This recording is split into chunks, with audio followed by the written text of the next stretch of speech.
ने अपना रथ दौड़ाया, सीधे कुंडलपुर में पहुंचे और मैया के मंदिर के पीछे अपना रथ छुपा दिया। इंतजार कर रहे यहीं पर आएंगे। ब्राह्मण देवता पहुंचे, सीधे रुक्मिणी मैया के पास जाकर कह दिया कि जिसको पत्र दिया था उसे पकड़ के ले आया। मैया रुक्मिणी ने सुंदर श्रृंगार किया और गौरी पूजन करने के लिए जा रही है। बाराती आ गए, दूल्हा आ गया, शिशुपाल किसी गुप्तचर ने कह दिया कि घोड़ा भी आया था, उसका भी तो दिखाई पड़ा। रुक्मिणी ने जाकर बारातियों से दूल्हा से पूछा, शिशुपाल ने क्यों? मैंने तुमसे कहा था कि अच्छे अच्छे बाराती लेना और यहाँ पर तुम घोड़े को अपने संग बाराती बना कर ले आओ। शिशुपाल कहने लगा वो हमारे से बारात में नहीं आए, तो मैं तो लगा था कि बाराती होगा, घर वालों को लग रहा है कि बाराती होगा। ये है कौन, कैसे आ गया? जरूर कुछ ना कुछ गड़बड़ करने आया होगा, जरा ध्यान रखना, कुछ भी कर सकता है। रुक्मिणी ने कह दिया कि हमारी बहन कहाँ है?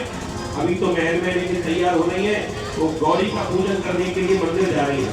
तो कह दिया अकेली ना जाए, वो चोर आ गया, गड़बड़ कर सकता है।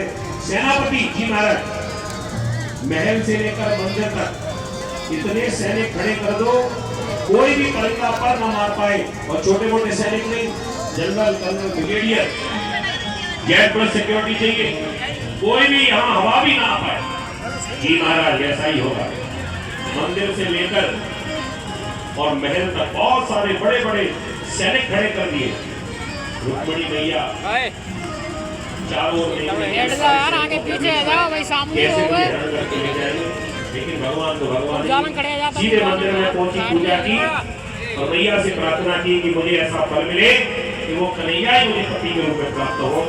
हसी मार मूर्त मुस्कानी, मन जाएगा तो मेरा ही सोबर सही सुंदर सांवरो, करुणा निधान सुजान सील स्नेह जान कराओ। आशीर्वाद मैया ने दे दिया।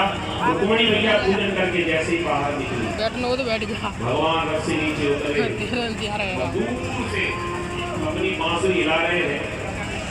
बिल्कुल चिंता मत करना, आई है चिंता है। लाइट चली गई। अरे इशारा किया, मैं आ चुका हूँ, चिंता मत करना। रुक्मिणी ने कहा वो तो ठीक है, देखिए इतने सारे सैनिक। भगवान ने कहा टेंशन नहीं, कुछ नहीं होगा। लड़की महाराज ये बांसुरी दिखाकर क्या कहना चाहते हैं?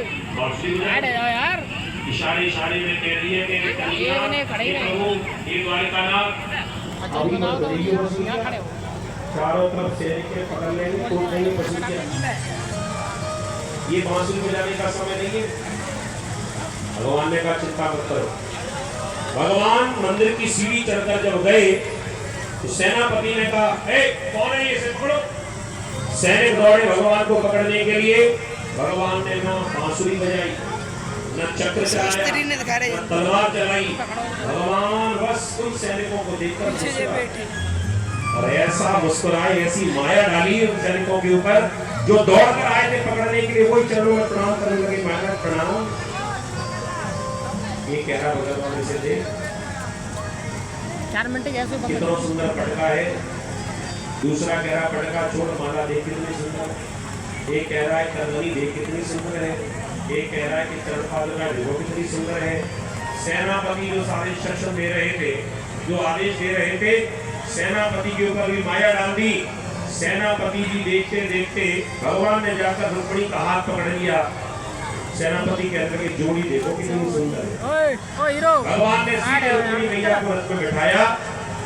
अब वो एक कह रहा है कि देखो कितनी सुंदर है, एक कह रहा है कि भैया देखो कितनी सुंदर है, और तब सेनापति कह रहे हैं कि भरते कितना सुंदर है। भगवान तो भगा कर देगा, इसको पता ही नहीं चला।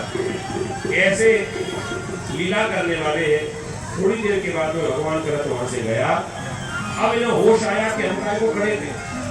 सेनापति जी ने कहा क्यों भैया, काय के लिए आए थे हम? तो महाराज रुक्मिणी जी की रक्षा के लिए। रुक्मिणी कहाँ है? कहते अभी गई ना आपके सामने, आप कह रहे थे जोड़ी तो ये सुंदर, ये सुंदर, तो फिर हम काय को खड़े।